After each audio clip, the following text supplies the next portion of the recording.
여러분 안녕하십니까? 오늘 오전 주요 뉴스 한눈에 보고 가시죠. 8월 9일 화요일 뉴스 브리핑 시작합니다. 새누리당이 내년도 예산안에 청년 일자리와 저출산 대책 예산을 대폭 증액할 것을 정부에 요구하기로 했습니다. 당정은 이 밖에도 내년에 6.25 참전용사 명예수당을 상당폭 늘리기로 했고 내년 국방 예산 증가율을 평균 이상으로 증액하기로 했습니다. 새누리당이 오늘 서울 잠실에서 전당대회를 열고 신임 지도부를 선출합니다. 오늘 전당대회에서는 당대표와 최고위원 후보자들의 정견 발표와 대의원 9천여 명의 현장 투표가 진행되고 그제 시행된 선거인단 사전 투표와 국민 여론조사 결과 등을 합산해 최종 당락이 가려지게 됩니다.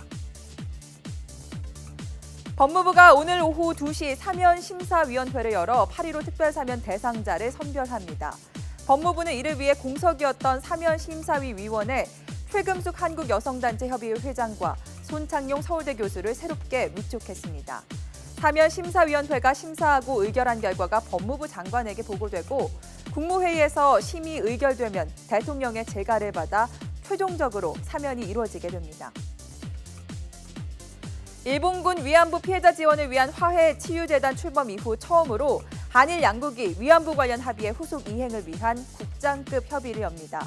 이번 협의에서는 일본이 지난해 위안부 합의에 따라 화해 치유재단에 내기로 한 10억 엔의 사용처와 출연 시기 등이 중점적으로 논의될 것으로 보입니다. 또 일본 우익 세력이 민감하게 인식하는 주한 일본 대사관 앞 소녀상 철거 문제도 거론될 여지가 있어 논의 결과에 관심이 쏠리고 있습니다.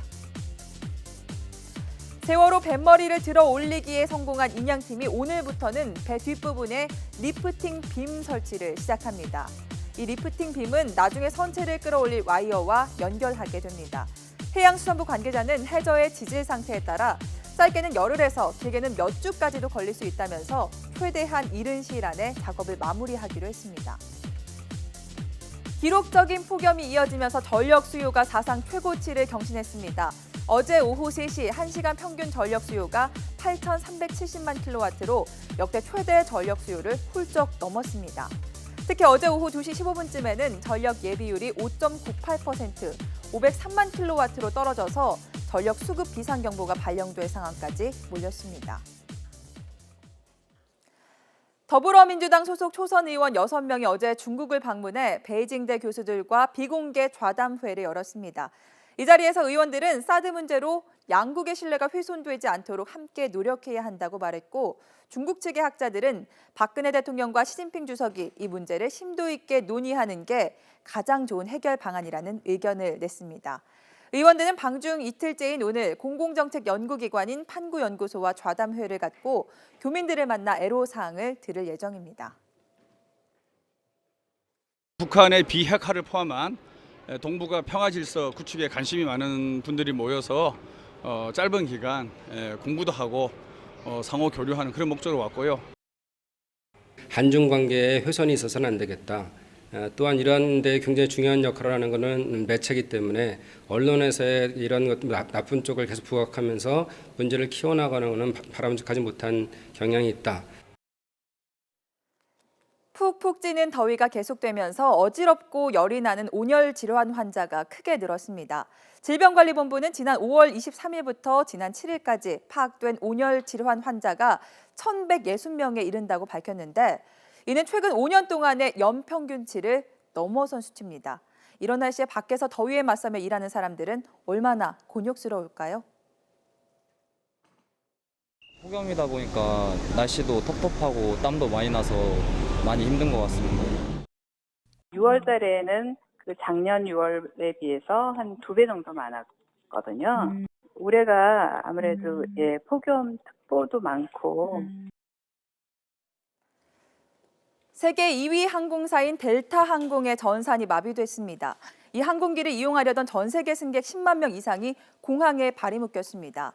델타 항공은 컴퓨터 고장 때문에 현지 시각 8일 오전 출발할 예정이던 항공편 운항이 지연됐다며 현재 비행하고 있는 항공편은 정상 운항하고 있다고 전했습니다. Of course, Monday morning you get up at like 3:30 a.m. to come to the airport and you get here and nothing's working. So I guess I'm just going to be hunkering down and waiting until I hear something and try to find out what time I can get out of here. No, The we have problems? not heard anything. If you go online, they still say everything is on time. So I'm hoping my flight's on time. 사고 원인과 관련해 조지아주 전기회사는 다른 항공사들은 정전 피해가 없는 만큼 델타 항공사 자체 장비의 문제라고 밝혀 델타 항공은 승객들 피해 보상에 적지 않은 고생을 할 것으로 보입니다. LA에서 YTN 김기봉입니다.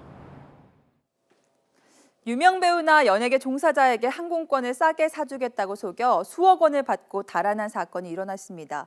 문화예술계에서 일했던 최 씨는 여행사 직원이라고 자신을 소개한 뒤에 연예계 종사자들을 상대로 항공권을 팔겠다고 속여왔습니다.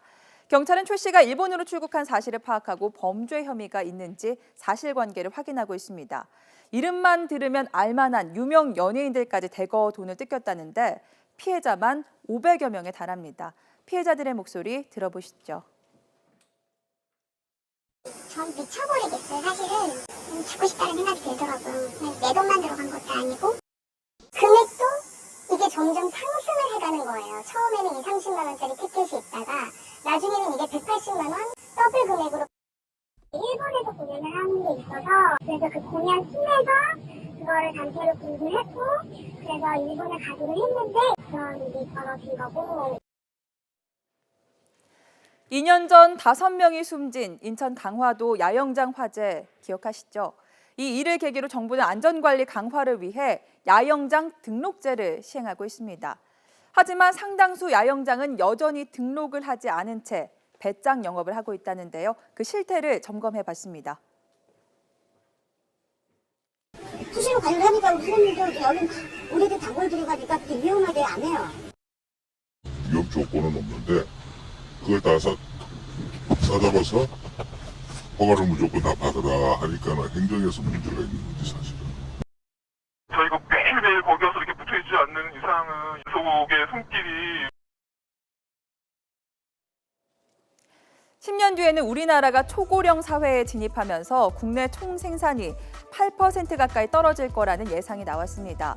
한국경제연구원은 OECD 국가를 대상으로 고령화가 GDP에 미치는 영향을 추정한 결과 65살 인구가 1%포인트 많아지면 GDP는 0.97% 감소하는 것으로 나타났다고 밝혔습니다. 화요일 뉴스 브리핑 마치겠습니다. 자세한 소식은 잠시 뒤에 이어지는 뉴스타워에서 확인하시죠.